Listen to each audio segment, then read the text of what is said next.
Today I have a special episode where I'm going to tell you about a little venture I went on in search of the very first issue of Ebony magazine. You younger people here who've never heard of it before or have only seen it online, may wonder why Ebony magazine.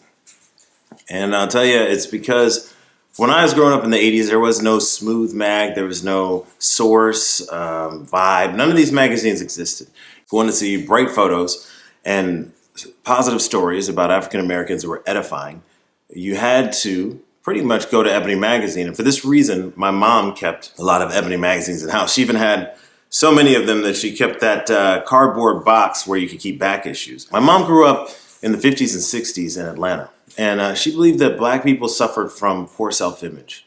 She believed that the white media, which sort of inundated everyone through white magazines and movies and television, bathed everyone in positive images of white people and basically showed no images or simply negative images of black people. I remember when she would see cartoons like this, it would drive her insane, and she would tell us to turn the TV off because it was such mockery. When she would see that black children would make fun of dark-skinned black children, when she would see this obsession with so-called good hair or making fun of children with nappy hair, she would say, these are our features. Why are we mocking ourselves for having our features? And so she viewed this as a self-hatred that came from a poor portrayal of blacks in the media. So she thought that the best solution to this was to have Ebony magazine around the house. And at that age, it seemed perfectly natural for me to see beautiful pictures of beautiful people in Ebony magazine, black people, and I never really thought too much about it, quite honestly. She would occasionally go into a diatribe about black people and their poor self-image, but I never really thought too much about it. And it's not until I started this project that I realized just how much Ebony magazine played a role in my childhood. So I thought, why not find the very first issue of Ebony magazine? And I looked in the digital archives, and they only go back to 1959, so I did a little bit of research and found out that the very first issue was written in 1945. That means that the digital archive is missing about 14 years of Ebony magazine. Now, I remember when I was a child, I was told that the Library of Congress has a copy of every newspaper, magazine, and book ever published in the United States, and a lot of those published outside of the United States. And so, since I do live in the DC area and grew up in the DC area and had never made a trip, I thought, why don't I just go to the Library of Congress and see if they have it there? So why don't you come on with me? I'll show you my trip. I'll show you what I found as we go back in time to find the first issue of Ebony magazine. All right, let's go.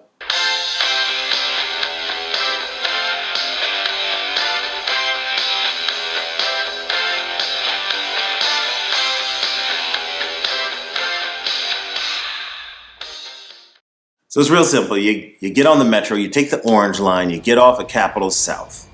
You take Capitol South, you walk a couple of blocks to the site of America's most recent civil uprising, and just look to your right, and there is the Library of Congress. All right? You go in, there's a security guard, they search your bags, not a big deal. You have two choices. You can go on a tour, which you have to sign up for a time slot, or you can go through the researcher section where you need a card, which I didn't have at first and I had to sign up for. You go register. Once you register, you turn in your bags because they can't have you taking bags in the Library of Congress reading room. Might try to steal like the very first issue of Highlights or that commemorative edition, Bill Clinton, Monica Lewinsky scandal, Time magazine from 1998. Who knows? So anyway, you can't take a bag down there. You got to carry your computer and your charging cables and whatever down this long hallway. See these arrows and stuff? Got to a mysterious elevator. Take that elevator. Then you go in and you actually get the card made. I had to sit for a photo. And I said to this lady as I was sitting for my photo, you know what I'm here for. She looked at me and said, what's that? The first issue of Ebony magazine. She was like, all right, whatever. She took my photo. And I was free to enter the reading room. So I go across to the reading room, and it's basically like some fancy museum stuff, man. There's murals all over the ceiling. There's marble pillars. This is like some of the fanciest stuff I've ever seen. Good Lord. I can't believe that I've never been here and that I've never really even heard anybody talk about a trip to this place. It's amazing. There's a lot of videos online about the place, so if you really want to know more, I'd say probably watch one of those videos. I can tell you a lot more than I can, but here's a look around. This is what I saw. Said no photography, but I said I do what I want. Anyway, so I go and I ask this one librarian for help. She's this cute older black lady, and she seems very kind, but as if her patience has been tried over the decades. And so she helped me very nicely and got me started. And basically, I told her I wanted the earliest issue of Ebony magazine, and she did a bunch of little things into the database because the database has a lot of variables that were sort of, I don't know, it's difficult for me to figure out what I was supposed to press. So she helps me out. It sets you up with phone alerts. They give you an alert to say, hey, we got your request. They give you another one to say, hey, we found your stuff. And then they send you another one about 2 hours later to say, hey, we got your first issue of Ebony magazine. So they didn't have the first issue of Ebony magazine. But what they did have was an issue as early as 1947, which is pretty good. I'll take it. So I cracked it open, and here's what I saw. It's a bunch of issues bound together in a single hardback. It's about 2 years worth of Ebony magazines, all in this single volume. And it looks like I'm running out of camera power, so I'll be back.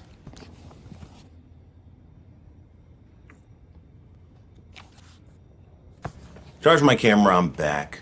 All right, so here's what I was looking at. I was just flipping through the pages, checking the different covers, and it looks like it's all there. It's about a year's worth, not 2 years worth, of Ebony magazine in a single bound volume. Let me go ahead and get into what I actually found, some of the most interesting stories that I ran into. So the cover of what I believe is the oldest Ebony magazine in existence features Lena Horne. Lena Horne's very familiar to anyone who looks at early 20th century America, African American history. They know that Lena Horne was the movie star of Black America. So it's only fitting that she be the cover of what I believe is the oldest intact Ebony magazine. So this interview with Lena Horne was realer than most interviews you're going to read today. I did not expect this level of realism. And let me just show you some of the clips. Let me show you some of the excerpts, and I'm just going to read through a couple of them for you so you understand what I mean. It says, behind the lavish makeup, gay tinsel, and brilliant glitter of America's most popular Negro entertainer, Lena Horne is a wonderfully human, somewhat lonesome, amazingly honest, militant-minded personality who is relatively unknown to a vast audience of millions of movie, radio, and nightclub fans. Everything but the voluptuous seductress of Hollywood fame or a sexy glamour girl of Copacabana repute. Lena Horne, in private life, is an earthy, everyday freckled gal who knows the score in the world around her and is willing to go to bat to see some changes made for her race and the common folk everywhere. She's an eloquent orator and a hard-fighting crusader for a better world where her daughter Gail will never be called nigger, and where all races can live in dignity. Some of her friends call her a radical, and some of her studio bosses frown at her speech-making. One Jewish nightclub owner tissed and urged her to be meek, like the Jews. I'm sure she took that well. So she's fed up with whites who expect her to be a topsy. That might be a term many of you are not familiar with. Allow me to look it up. Artistically, as well as politically, with Negroes who tell her she's kicking up too much sand. So Topsy, I guess, is just a stereotypical black child from Uncle Tom's Cabin. I'll be honest, I don't remember that character very well, so I can't understand the reference as it applies to Lena Horne. But I'm going to leave it at that. I was that way for the first half of my life. I hated my own people because I saw them pushed around and taking it. I hated whites for pushing them. I understand how those anti-white Negroes feel. But one night, Paul Robeson came into Cafe Society where I was singing, and that night changed my whole life and way of thinking. He knew how mixed up and miserable I was, and he took the trouble to talk to me a lot. I got some idea of the greatness of our people, and I learned why they were being pushed around and how big a people we Negroes can be if we learn how to see things clearly and fight. Fighting ever since, Lena has given of her energy, her money, and her talent for progressive causes all over the nation. Tired and overworked as she may be, she rarely turns down a request to appear at a benefit, a mass meeting, or a party to speak out against race hate, for housing and veterans' need, against witch hunters. She may be weary or voice worn from talking and singing, but she figures it is the only way she as a citizen can put her talent and fame on the side of progress. If you look at her photo here, this is very interesting. The caption says, "Hotel phone wakens Lena at 3 in the afternoon." She says she does her best sleeping in the morning. She takes pills to get to sleep and Benzedrine to keep awake during work hours. First thing she does every day when she gets up is call her daughter Gail in New York. She dislikes showers and favors hot baths. Okay, so Benzedrine is, for those that don't know, that's amphetamine. Just this photo caption is more than you would ever hear from a celebrity today, because she's telling you that she is using uppers and downers, which is kind of like the gateway to drug abuse or drug habits. So she's having to use meds to get to sleep and then meds to stay awake, which celebrities aren't going to tell you that today. But you understand why this happens. Celebrities use these drugs because they have to be on when they have to be on. Oftentimes a production involves an entire team of cameramen, an entire team of actors, stagehands, supporting actors, directors, production assistants, whatever. When everybody's ready to go, you have to be ready to go. And so things like amphetamine can wake you up and pep you up immediately, regardless of the hour. Once you have amphetamine in your blood, you realize it is quite difficult to get to sleep, so you take sleeping pills. So as you know, many celebrities have died of drug habits, and I believe this is how. Many of them don't talk about this in the open as to what they're using and what they're doing, but I believe this was a very common practice. And so Judy Garland mentioned that this was her practice. And if you go through celebrities, there's just an endless list of celebrities who've died from drug addictions. And I believe it starts here. So, Elvis Presley, Marilyn Monroe, Dorothy Dandridge, even Whitney Houston, Prince, Michael Jackson, but not Lena Horne. Lena Horne lived a very long, very productive life and was classy all the way to the end. So, hats off to her for actually getting caught up in the machine, but not succumbing to the habits. Also, hats off to her for being such a fighter and such a vocal fighter. They mentioned later on in the article that her salary was $1,000 per week while working for MGM. So apparently in those days you didn't sign a movie picture deal as much as you just signed a salary deal. So she used to make $1,000 a week. If you consider 40 weeks of salary and then you use an inflation calculator, that's $476,000 today, which, as you know, compared to the 10, 20, and $30 million paydays for modern day celebrities, that's really not that much. But it was a different era. So the average American salary back in 1946 was actually $3,000. So she was making the average American salary, annual salary, every 3 weeks. So it's not terrible. Now for comparison, if you want to see how did she do against her fellow peers, Judy Garland, who filmed The Wizard of Oz just less than a decade earlier, was paid $500 per week for her role as Dorothy, which for a movie that lasted as long as it did and is considered an American classic, that doesn't sound like much at all. But people have pointed out that the men in that movie, Ray Bolger, who played Scarecrow, and Jack Haley, who played the Tin Man, they were given $3,000 a week for the same movie. And of course, we know they didn't appear on camera as much as she did, but they also had some star recognition power at the time. They had more established careers, and Judy Garland was very young and relatively new. So that could explain the difference in salary. But so, at the end of the day, Lena Horne did well, but back in those days, she didn't exactly make enough money to set her up for life the way movie stars do today. Now let me talk about some lost Atlanta history. This article was written by none other than Langston Hughes, which I had no idea that he actually wrote for Ebony magazine occasionally. It was titled Atlanta. Its Negroes have the most culture, but some of the worst ghettos in the world.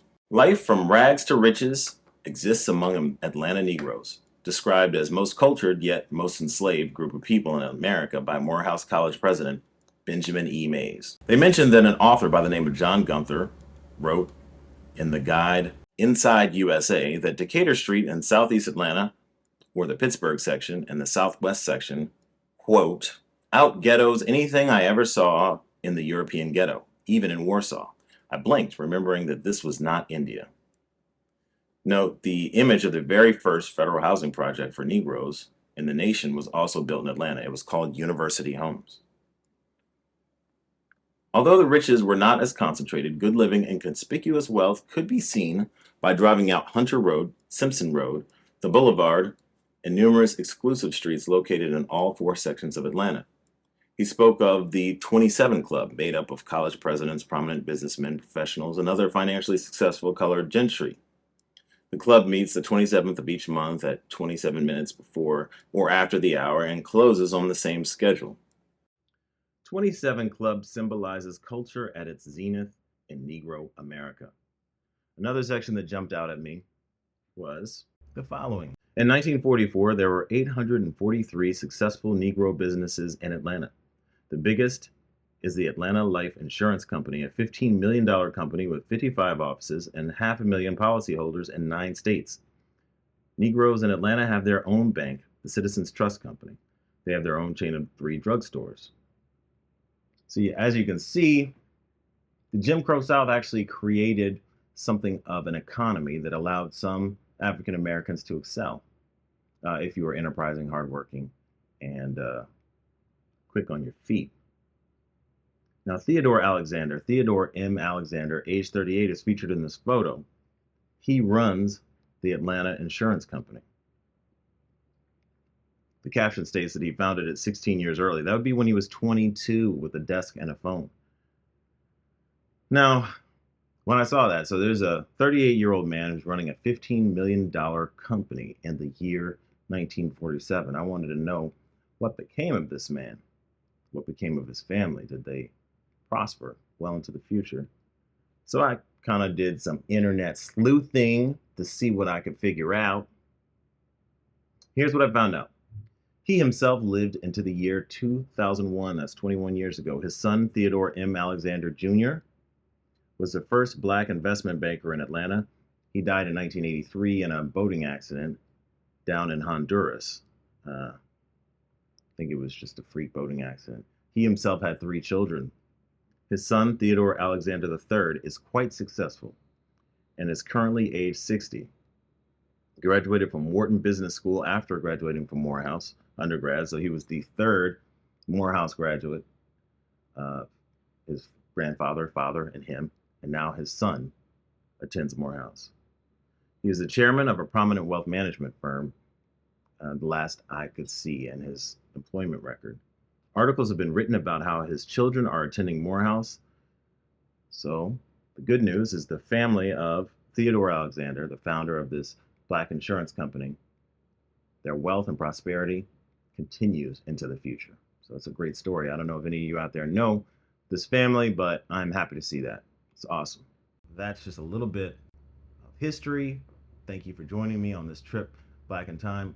Also, I want to thank all the new subscribers who are finding me, thanks to the God of the algorithm, which has seen fit to bring you to my channel. Thank you. I hope that I can turn this channel into something that is positive, uplifting. More than anything, I hope it can be a source of positive reinforcement of the things that have made African Americans succeed over the generations. All right, till next time.